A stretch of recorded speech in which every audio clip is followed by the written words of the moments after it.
is Dan Forbes with Sound Designs, How Learning Music Alters Mindset and Creates Opportunity. I have Martia Metcalf here. Martia is a homeschooling mom who takes piano at Dan Forbes Music, along with her son Micah, who takes piano and guitar. Let's start with Micah first. What positive changes or unexpected benefits have you seen in Micah since starting lessons? Well, since Micah started taking lessons, my husband and I both noticed just an increase in overall confidence. He's not your typical boy that just jumps into things and doesn't think, so he tends to be a bit of an overthinker and he wants to check things out. And I've just noticed he has a bit more confidence in trying new things and a willingness to do it where he doesn't need to see it done 20 times before he'll give it a shot. And so just a lot more confident. He's a bit more detailed with his schoolwork. I've just noticed that too. He's not rushing to get it done. He actually really wants to grasp things and take it in. Yeah, so I think it's been really beneficial for him and helpful. But those are the main things that I've noticed. Great. What would you tell other parents that are thinking about lessons, or maybe parents that are afraid to invest in an instrument for fear of their child quitting lessons? I highly recommend it. I think that if your child is ready, I think they should absolutely do it. I feel like it's one of the few exercises where you get to use all of your brain. That's also great for kids. It's fun. It's a great way to express yourself. And sometimes kids have issues with that, or people in general. And so I think that's a great way to do it. And you don't need to invest in a brand new instrument right away. There's so many ways to obtain that. You can borrow, rent. I see things all the time on social media, free piano, just come get it, please. So there's so many different ways. And also, one other thing that I forgot to mention is memorization. I've noticed that with Micah's math, he's learned to memorize more. So I encourage it. I think it's so helpful, and it's just a wonderful thing to be able to do yourself and to share with other people. Great. And you mentioned confidence. Was there anything Micah particularly liked as far as performance opportunities that were offered? Yeah, I think I did not realize how much of a kind of, not showbiz, but he likes the camera and he likes being in front of people. And so he enjoyed his first time doing the performance at the coffee shop. He really enjoyed that. And so when he was done, he went first, I think, the one time that he did it. And it was funny. The other kids are going and he's like, oh man, I should have picked another song, or I want to do it again.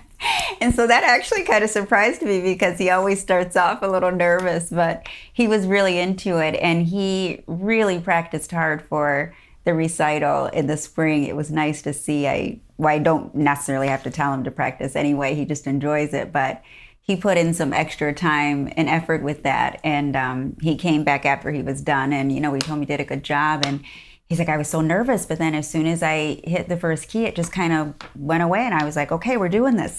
So that was really nice to see. It was great. I don't recall, were you with us last time at the coffee house when we had the little girl that there were the two sisters and one of them just absolutely refused to do it, and then once she finally did it, then she wouldn't stop. She just played like 3 songs in a row. So yeah. I don't know how much Micah is involved with athletics or martial arts, but how do you feel that music lessons compare to these other activities as far as teaching resilience? Micah he takes private tennis lessons and classes, and he's done, we've tried different things in the past just to expose him to it, taekwondo and horseback riding and things like that.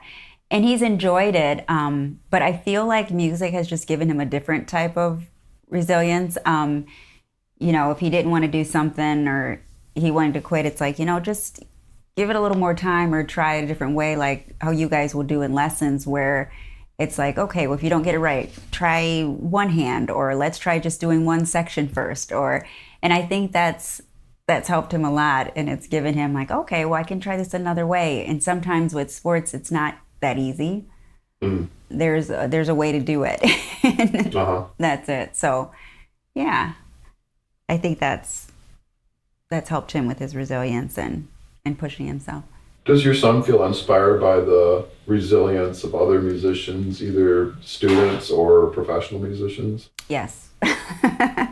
It's funny because on our music days, we always introduce him to a new type of music, and then we'll also do, I don't know if you remember, I can't remember if it's VH1 or MTV, but they did like behind the music type of thing. Mm-hmm. So we've, Colin and my husband and I, we've done that with him, where some of our favorites, we've talked to them about, some of the struggles and things that they had to go through. And it's really funny to see his face, especially the ones that he just thinks are just amazing, especially on guitar and piano. Like I think 2 weeks ago, we had introduced him to some of the 70s kind of rock groups, so Queen and I think Ozzy and some of the other ones. And we just talked about some of the stories and what they had to do to get there. And, it's nice to see that it's not, sometimes there is raw talent, but a lot of times it's a struggle and they have to work at it. And so he's really inspired by that. And I think that's also pushed him where he's like, I want to do more and I want to learn more. So he likes watching other people, and even the kids at recital. He's like, I want to be able to do that someday. And it's like, well, keep practicing, keep working with Dan, you'll get there. Great. Do you think that performing music has helped your son socially or with social anxiety? I think so. Micah's always been very social. He likes people, and I think also being an only, I feel like you get one of two personality types where someone's a little shy and reserved, or you get that one that's just like, okay, this is my opportunity to be around people. And he's done that, but I feel like it's just taught him a bit more grace with how he interacts with people. And so I feel like he hasn't had social anxiety, but sometimes it's just like he goes in overboard or it's too much for people. It's like, whoa. And I feel like that's given him balance. Okay. And moderation, so. Great. Have you noticed an improvement as far as his focus? Absolutely. Yeah. Yes. Because he's a little like his mom, where he likes to do a lot of different things at one time, juggling lots of things. And I feel like this has made him definitely like, okay, one thing at a time, and let's nail that before trying to move on. And especially with things that he doesn't really like to do. There are certain subjects, like all of us prefer over others. Mm-hmm. And for him, like, grammar, history, writing, reading, all of that he loves. And math is a little bit more challenging. And I feel like he's definitely, I don't hear as many complaints. And it's just like, okay, we're just going to take our time and focus and get this. So. Good. Yeah, that kind of dovetails right into asking about changes in Micah's schoolwork since starting lessons. Yeah. Is there anything that you would add or? I mean, math is the big one, and like I said, the memorization. I feel like music has definitely helped with that. Just with his addition, subtraction, multiplying, and even the way when we read, I've always had him, just reading to him or reading together. And I always, so that he can actually understand the story, I ask him to break it down. And I feel like he struggled a little bit more with that. And that could also be age and everything, but I do feel like music has helped with that. Being able to tell what the plot is and where the story's going. So those are the two biggest things, but the memorization's been huge. So yeah, being able to put things a little more sequentially. Yes. Yeah, and my husband has noticed that too. Yeah. We recently saw Micah start to create his own songs even before I did the songwriting class with him. So we are definitely seeing a development as far as his creativity. Yeah. Developing that creativity opens doors. And I'm in the process now of doing interviews with several local entrepreneurs that said learning music played a big part in taking them to a point of being able to start a business venture. And I also have some students, one in particular that is really into physics and chemistry, and we talk sometimes about Einstein's theories and how Einstein had said he would have been a musician had he not been a physicist. You imagine he's over here dreaming up E equals MC squared, and now he's walking over here to play the violin. We're like, well, why would he waste his time on playing the violin unless it was helping him somehow to tap into things like creativity and intuition? I think, in fact, Einstein had said that his theory of relativity came from an intuitive hunch he had. So as far as opening doors for people that were closed before, what possible future career paths might you see for Micah? That's an interesting one, because I was actually really surprised when you guys sat down to play and he kind of got something in his head and kept going with it. And the look on his face when you were just like, okay, wait, I think you have something there, was just precious to me, because I don't think he expected it either. So that was really, really cool to see. And he really does like I said, he likes the writing and reading and that sort of thing. But on the other side, he really likes science. I could see him doing something in that field.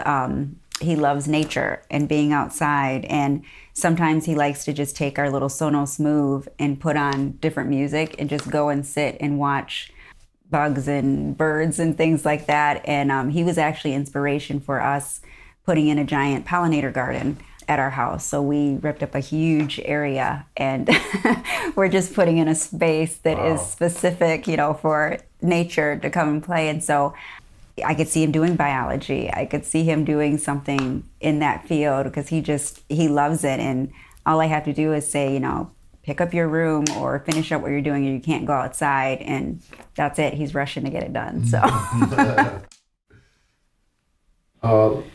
So let's talk about the adult side of the equation. Yeah. I would really like to have more adults, especially parents, in the studio. And obviously adults and especially parents are very busy people. And when a lot of things compete for your time, we have to be able to justify the payoff for the investment of time and money for the adult student. Most adults are not trying to become concert pianists or rock stars, but there's still a lot to be gained for both you and your child in the participation of lessons. What positive changes have you seen in yourself since starting lessons? Unexpected benefits or changes? Patience. I have never been considered a patient person. And I have noticed it, and it's funny because so many people have commented on it. So I think it's patience and just allowing grace, giving myself grace and giving grace to others. I spent a long time in a career in production, so producing television and film, and that is just, there's not a lot of time. It's very stressful. It's, time is money, and things need to be done in a certain way at a certain time. And so you kind of carry that over into the rest of your life, where everything needs to be done right now. And so I think that has been a big thing for me, is just patience and taking one thing at a time. Like I said, I have a tendency to want to juggle 20 things at one time. And it's possible to do, but it's also exhausting. So I've noticed that I'm definitely just slowing down and taking things one thing at a time. Great. You had noticed a trend of mindfulness and being able to focus on just one thing.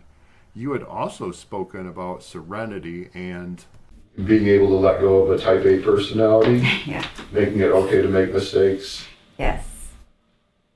And that's been a reduction in your anxiety. Mm-hmm. Absolutely. And do you think it helps you to focus better? I think it helps me to focus better. And I also think that being less stressed and, being present and being mindful, I think is just also helpful with parenting, because you allow, you make your kids, it's okay to make mistakes, and you just recover and you go on. And I think that's a huge thing for me. I mean, I grew up with Marine parents, and so it was a very different demanding experience. And sometimes you don't realize that, where the things that you don't like, you end up doing or being when you get older. And so I'm grateful for that, to be able to recognize it and to have less stress and anxiety, and everything is not the end of the world. And if something is out of place, the house is not on fire because we're going to be a few minutes late to something, or it's not perfect.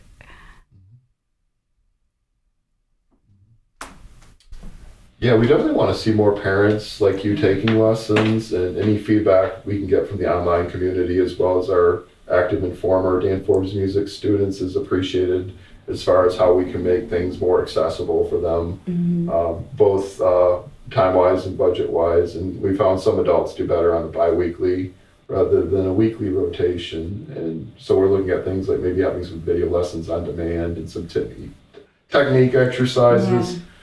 I mean, there's a lot of free content that's available online, but a lot of it is not meeting people where they're at. So, I mean, I see things on jazz theory and learning how to do a 7#9, and that doesn't really help if your main problem is that your ring finger doesn't want to move. And the student needs more of a regimented technique exercise. Would you agree? Absolutely. There's a lot of things online, and I've even looked at some of that myself before Micah started. And it's nice, but there's something really special and helpful about having that human interaction and having those lessons in person that I find really helpful. And it's the little things sometimes where you can watch me do something and it's like, well, try this, or if you're, smaller hands or shorter fingers or something like that, that you don't always get online. And also just the encouragement and the support from a person. There's so much digital in our world today, and AI is becoming more and more, but I don't want to lose that human interaction and that human touch. And there are just certain things that, I mean, the best of the best, robotics and things like that just can't compare. They can't give you that. And I think that's really important. So I would say to other adults and people, if you're thinking about it, do it. And like you do everything else, just make the commitment. You make the time for gym, or you make the time for whatever it is you really want to do, and figure out how much this helps you, and just say, okay, I'm going to commit to that time and do it. What effect do you think it has doing the lessons in tandem together like this? Do you think it helps Micah's enthusiasm and motivation seeing you also participate in the lessons? I do, and I absolutely love it. Like, I'm really grateful that you do that and you allow it. I know that there are some teachers that prefer not to, and they're just much more just very strict and regimented about that. And I think it's so much fun to do, and I think it's really good for him to see that he can do some things better than I can. And I think we help each other because the brains work differently. The adult, as you know, the adult and the child brain works very differently. So there are certain things that he is going to grasp very easily, and vice versa. And so I think we help each other. And it's fun that not just taking the lessons together, but we practice together. And, sometimes he'll hear me doing something and he's like, oh, I like that. And he'll come and sit with me. And so we have an opportunity to just spend more time together playing at home. And it's bonding time. I mean, it goes so fast. The time that you have your kids as little ones, and when they want to be with you all the time and they're not distracted by so many other things and their activities. So it's great. So you're more able to help him with his practice at home than if you weren't taking lessons, you think? I think so, because I have an understanding of what he's doing. I can hear the things that you're saying, and I can help just kind of encourage and reinforce that. And yeah, that's great. What are your thoughts about music as a source of hope and inspiration to others? I think it's one of the best things. My family's always been into music. So my dad plays bass and guitar, and music was just always on and around in our house, and singing in church and that sort of thing. And I feel like music is something that you can feel. I can be kind of in a blah mood or kind of down, and I can put on something that just changes my entire mood and feel of something. So I think it's very inspiring and hopeful. And when you can share that with someone else, I had, I lost a friend in high school, and I had another good friend who was just extremely talented on the piano, and he wrote such a beautiful song to make me feel better about that. And it really did. And I thought, and that was his way of grieving and processing that as well. And I just thought that was just amazing to be able to have that and do that. When you traveled to Dubai, did you hear any local ethnic music of that region? I did. And I wish I could remember the names of the instruments, but it was just 3 people. 2 were playing an instrument and 1 was singing, and it was beautiful. I felt like it took me to totally different place, like back to biblical times or something. But it was just really enchanting and very soulful and pretty. And we also got the opportunity to hear some more modern music that was kind of going in the direction of what we consider Western music. And that was interesting and fun, but I really liked more of their local traditional music. It was really interesting. When I went to Vietnam, I heard their native ethnic music with very different instrumentation than what we're used to. Mm-hmm. And they did attempt to play American music. I think it was, he's got the whole world in his hand. The words were a struggle for them, but you could still make out the tune. And that kind of brings me to the point that music is the universal language. Would you agree? Absolutely. I feel like it can connect people whether you speak the same language or not. It's like everyone can feel and understand music. Martia, it's been great having you. Thank you for your time. You're welcome. Thank you.